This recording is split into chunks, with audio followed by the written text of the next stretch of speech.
Hey, what's up guys, TotallyDubbed here, and today I'm doing a video review on the creative Sound BlasterX Katana. Now this is a PC/TV soundbar, which is relatively small for its size, but don't let that fool you in terms of sound. Now, it can be found for £280 on Creative's website and on Amazon.com or Creative's US website, $300.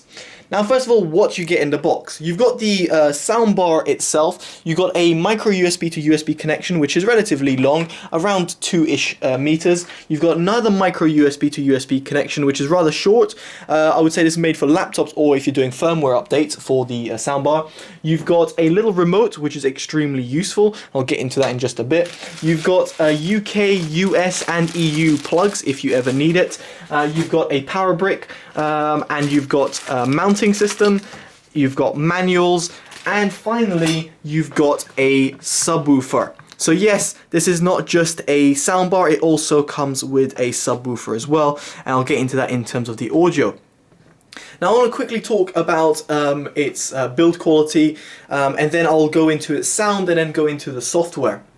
So in terms of the build quality itself, I'm very impressed. The soundbar is very sleek in terms of design, and it looks beautiful. It's got a brushed aluminium look at the top, which is silver or dark grey. You've got buttons at the top, which means that you can turn it on and off. You've got Bluetooth connection as well, which is something I forgot to mention. You've got plus and minus for volume. You've got source and SPX, which is different profiles, pre-configured profiles, which you can customize through the software. You've got an LED display over here, so if I were to increase the volume or decrease it, you can see it like that. Very clear, and you can also turn off the display entirely.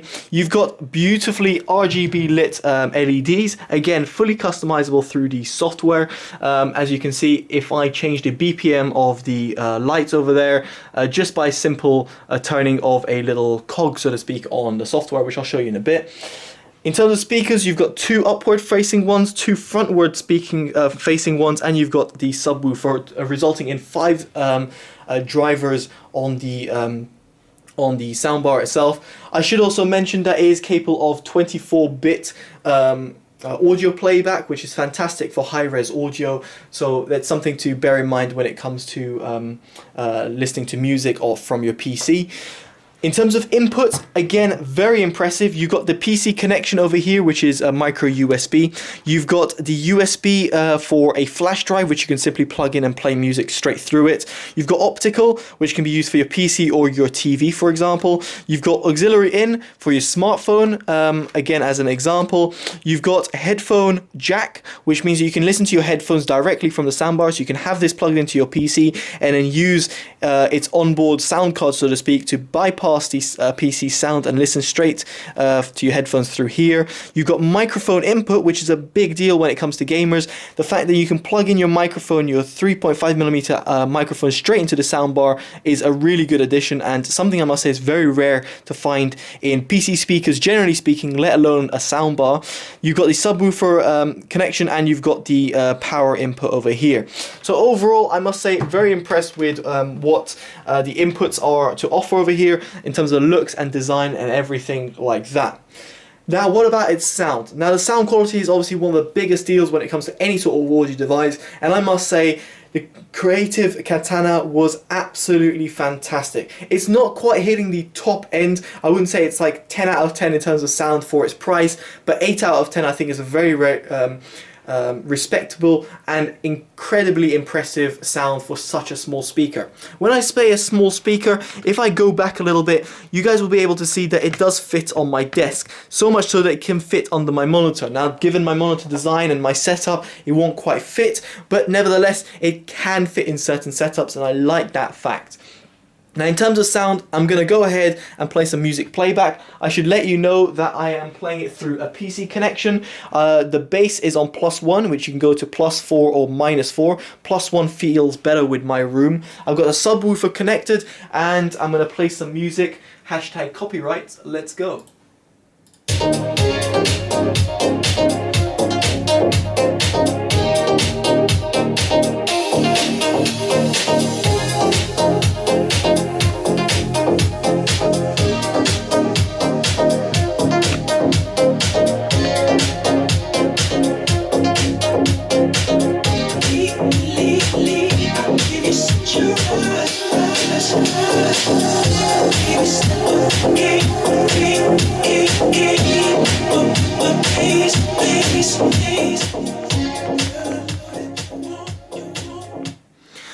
As you're able to hear right there, the sound is very loud. It doesn't distort at the top end and is able to fill a room without any sort of problem, including a living room. Now, in terms of the overall sound quality, I must say I am very impressed. Starting off with the lows. Now, the lows have a good sub-bass extension, and that's due to the subwoofer on the bottom left corner. However, due to the size of the subwoofer, you don't get it extending deep into low-end frequencies. It's slightly cut off. The mid-bass has great impact and can be customized through the bass setting over there. As you saw, I felt that its mid-bass is good. It could be a little bit more controlled, but nevertheless is very nice in terms of its price range. The mids, unfortunately, are a little bit recessed, they're a little bit pushed back. You could EQ that through PC software, but nevertheless, in terms of dealing with it in terms of a neutral point of view and in terms of looking at the thing that you get out the box, is a little bit recessed and pushed back, so therefore you get more of a V-shaped sound signature, which is a little bit warmer to hear. In terms of highs, again, it rolls off at the very top end, but has a nice sparkle, as you were probably able to hear, and produces a non-sibilant sound, which is good again. Now, in terms of the overall soundstage, now this thing was something that's very impressive to me. Given its small size, I think it filled the room and was able to provide a very wide sound, which was incredibly impressive to hear. It's not something I actually expected to hear from the soundbar, but it really does provide a fantastic open-esque sound due to the speaker configuration and just because of how well it is doing the imaging and the instrument separation. So soundstage was very nice and wide, had a good depth to it even though it had a small size, and it wasn't congested or clustered even though the fact that the mids were pushed back, which might lead to a more closed soundstage. So overall, guys, very impressed with the soundstage. So in terms of sound, I have no complaints. Given its price, I am a little bit more analytical about it, but as an all-in-one system to plug and play, I must say, very impressive. Finally, to end this review, I want to just mention its software, which really does complement the soundbar very well. Now, if I go to the software over here, you guys will be able to see the lighting controls. Now, you've got a full plethora of lighting controls, and honestly, it's to your heart's content to what you want to customize it to. Very simple, just a click, as you said, the BPM things, very easy to quickly change. You can change the color, you can change the settings over here, and I've got no complaints whatsoever. Voice, that is for the microphone input. You can also change that, and you can also have some funny voices on top. In terms of sound, you've got the acoustic engine and the EQ. As you can see, I've got it on flat, turned off the EQ completely. The acoustic engine is fantastic, allows you to customize the sound to your preference, for example, crystallize and immersion. This really does change from normal to ultra wide. The Dolby setting as well, it's great in terms of increasing sort of the audio fidelity of the sound. And in terms of the dashboard itself, again, very easy to use interface.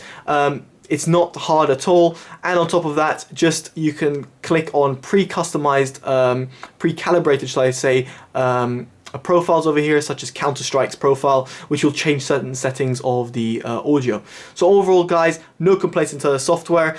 And in terms of my overall impression of the Creative Sound BlasterX Katana, I must say it is a fantastic product. It's not quite perfect in comparison to other products out there, but in terms of its price, in terms of what you get, the features, the inputs, the multi-compatibility with your phone, with your PC, with your TV, I can definitely recommend it. If you're looking for an all-in-one soundbar, sound system, configuration, then make sure you consider this in your shortlist. It's definitely one that I would definitely get myself, and I'm very impressed with it.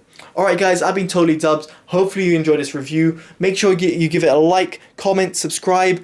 Let me know in the comments below what you think, or others in terms of competition. And favourite and share, as it always helps the channel grow. Alright guys, I've been Totally Dubbed. Make sure you check the links in the description below, including links to the software and to the specs and the Amazon buy pages in case you're interested. And again, take care and bye-bye.